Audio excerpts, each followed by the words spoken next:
अस्सलाम स्टूडेंट्स, आज का लेक्चर नंबर 6 होगा। टॉपिक हमारा जो होगा वो है nature of the roots of quadratic equation. अब हमने जो क्वाड्रेटिक इक्वेशन के रूट्स आती हैं उनकी हमें नेचर को डिस्कस करना है कि वो रूट्स किस टाइप की होंगी। आया वो रियल होती हैं या इमेजिनरी होती हैं, इक्वल होंगी या अनइक्वल होंगी। अनइक्वल मतलब डिफरेंट आएंगी, या फिर वो परफेक्ट स्क्वायर, अगर परफेक्ट स्क्वायर आती हैं तो वो भी रैशनल होंगी, अदरवाइज रूट्स क्या होती हैं, इररेशनल होती हैं। और इसको हम चेक करते हैं। हमने चूंकि क्वाड्रेटिक फार्मूला पढ़ा था उसमें एक टर्म यूज होती है b square minus 4ac। Square root के अंदर ये एक वैल्यू आती है, इसे कहते हैं डिस्क्रिमिनेंट। ये क्या करता है, इसी से हमें जो क्वाड्रेटिक इक्वेशन की रूट्स है उनकी नेचर का आइडिया होगा कि वो किस टाइप की रूट्स होगी। अब इसमें हमारे पास स्टूडेंट्स 3 केसेस होंगे, हम उन तीनों को वन बाय वन डिस्कस करते हैं। सो पहला केस हम लेते हैं if b square minus 4ac जो डिस्क्रिमिनेंट है ये लेस देन 0 आ जाए, यानी कि हमारे पास अपने क्या करना है, एबीसी की वैल्यू पुट करनी है इस फॉर्मूले में और उसको सिंप्लीफाई करना है। और अगर आंसर नेगेटिव आ रहा है तो फिर हमारे पास जो रूट्स होंगी वो ये होंगी, roots are imaginary and unequal,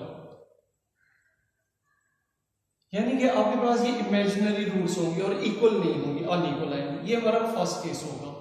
second case में स्टूडेंट्स आते हैं, सेकेंड केस हमारे पास आएगा if b square minus 4ac equals to 0 आ जाए, यानी कि जब आप इसमें वैल्यू पुट करेंगे एबीसी की और सिंप्लीफाई करेंगे आंसर आपके पास 0 आ जाएगा, तो फिर हम कहते हैं इस केस में हमारे पास जो रूट्स होती हैं रूट्स आर रियल होंगी, इक्वल होंगी एंड रैशनल होंगी।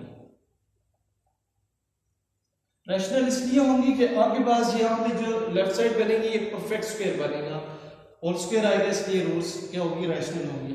इक्वल भी होंगी, आंसर्स दोनों रूट्स सेम आएंगे और रियल होंगी, यानी कि हमारे पास कोई नंबर्स एग्जिस्ट कर रहे होंगे। इसका तीसरा केस होगा स्टूडेंट्स, थर्ड केस, उसको हम डिस्कस करते हैं। If b square minus 4ac is greater than 0, positive आ जाता है। पॉजिटिव आता है तो फिर इसके फर्दर 2 सब केसेस होंगे।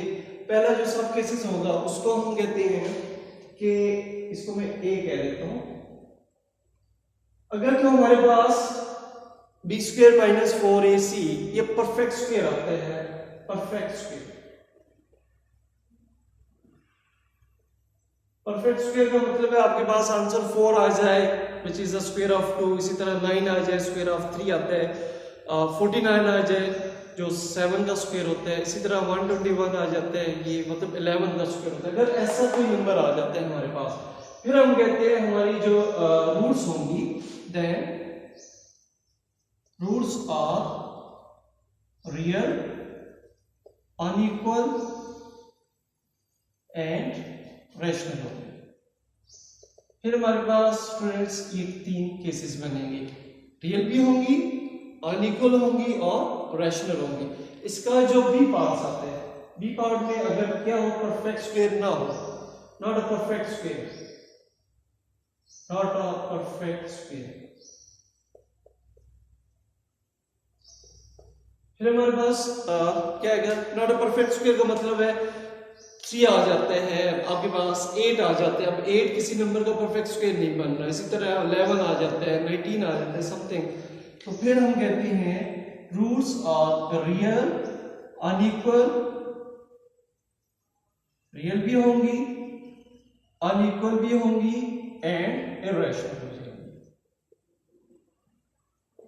स्टूडेंट्स ये हमारे पास रूट्स का हम यहां से उनकी नेचर को चेक कर सकते हैं by using this formula of discriminant b square minus 4ac। तो वही है 3 केसेस है। फर्स्ट केस में अगर रूट्स लेस देन 0 आ रही है, यानी कि नेगेटिव आंसर आ रहा है, फिर हम कहते हैं रूट्स इमेजिनरी होंगी और अनइक्वल होंगी। सेकेंड केस में अगर तो डिस्क्रिमिनेंट 0 आ रहा है, यानी कि परफेक्ट स्क्वायर बन रहा है लेफ्ट साइड पे, फिर आप कहते हैं रूट्स रियल है, इक्वल है एंड रैशनल है। और तीसरे केस में अगर वो b² - 4ac जो डिस्क्रिमिनेंट है पॉजिटिव आ जाता है, फिर हम कहते हैं उसके फिर फर्दर दो सब केसेस है। अगर तो वो परफेक्ट स्क्वायर बन रहे हैं तो फिर रूट्स रियल होती हैं, अनइक्वल होती हैं और रैशनल होती हैं। तो इस केस में आप क्या कर सकते हैं, लेफ्ट हैंड साइड को फैक्टराइजेशन से सॉल्व कर सकते हैं। और अगर परफेक्ट स्क्वायर नहीं आता तो फिर हम कहेंगे रूट्स जो हैं वो रियल है, अनइक्वल है एंड फिर रैशनल है। तो अब स्टूडेंट्स इससे रिलेटेड हम एक्सरसाइज अटेम्प्ट करेंगे, उसको सॉल्व करेंगे। एक्सरसाइज होगी हमारी 1.2, उसके 1 से 2 क्वेश्चन हम ट्राई कर लेते हैं।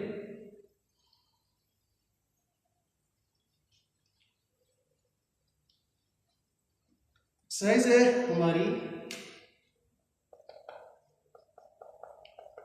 1.2। क्वेश्चन नंबर 1 का एक पार्ट कर लेते हैं। इसमें हमारे पास स्टूडेंट्स 4 पार्ट्स हैं और इसका मैं 4th पार्ट ट्राई कर रहा हूं। क्वेश्चन है √2 x² + 3x - √8 = 0। क्वेश्चन ये है, find the nature of the roots of the equation. ये हमारे पास क्वाड्रेटिक इक्वेशन है। तो सबसे पहले क्वाड्रेटिक इक्वेशन स्टैंडर्ड फॉर्म में होनी चाहिए, अगर नहीं है तो आप उसको कन्वर्ट करेंगे। जब स्टैंडर्ड फॉर्म में कन्वर्ट कर देंगे फिर आपने क्या करना है, इसको कंपेयर करना है जनरल इक्वेशन के साथ। आप कंपेयर भी कर सकते हैं या सिंपल डायरेक्ट वैल्यू भी लिख सकते हैं, comparing with ax² + bx + c = 0। तो x² का कोएफिशिएंट यहाँ पे ar है और यहाँ पे आपके पास जो गिवन इक्वेशन है वहां पे आपका x² का कोएफिशिएंट √2 आ रहा है। इसी तरह x का कोएफिशिएंट br है प्लस b, यहाँ पे हमारे पास x का कोएफिशिएंट आ रहा है 3। सेम कांस्टेंट c है और यहाँ पे -√ar। अब आपने डिस्क्रिमिनेंट यूज करना है। Now discriminant b² - 4ac। अब स्टूडेंट्स इसमें वैल्यू पुट करते हैं। b की जगह आपने उसकी वैल्यू पुट करनी है 3, उसका स्क्वायर लेंगे -4, a की जो वैल्यू है √2, c की जो वैल्यू है वो -√8। इनको सिंपलीफाई करते हैं, 3 का स्क्वायर आएगा 9, माइनस इंटू माइनस प्लस हो जाएंगे 4। उसी तरह √2 और √8 ये मल्टीप्लाई होगा √16 आ जाएगा। अब √16 का आंसर स्टूडेंट्स 4 आता है, 4 4s are 16 हो जाएंगे एंड इट बिकम्स 25। अब 25 परफेक्ट स्क्वायर है 5 का, which is a perfect square. यहां लिख सकते हैं अ परफेक्ट स्क्वायर। तो जब परफेक्ट स्क्वायर आएगा तो फिर हमने कहा रूट्स क्या होती हैं, एंड पे आप लिख सकते हैं हेंस रूट्स आर। देखिए एक तो ये पॉजिटिव वैल्यू आ रही है, जब पॉजिटिव आएगी तो रूट्स क्या हो जाएंगी, रियल हो जाएंगी। अब चूंकि वो 0 के इक्वल नहीं आया आंसर, इसलिए हम इसको अनइक्वल भी लिखेंगे। Roots are real, unequal and चूंकि 25 परफेक्ट स्क्वायर है 5 का, इसलिए ये क्या हो जाएंगे, साथ में रैशनल हो जाएंगे। इसी तरह आप इसके बाकी पार्ट्स को ट्राई कर लेंगे स्टूडेंट्स। उम्मीद है आप इसको ये टॉपिक समझ आया होगा। नेक्स्ट लेक्चर में हम इसके रिमेनिंग क्वेश्चंस को डिस्कस करेंगे। Thank you very much.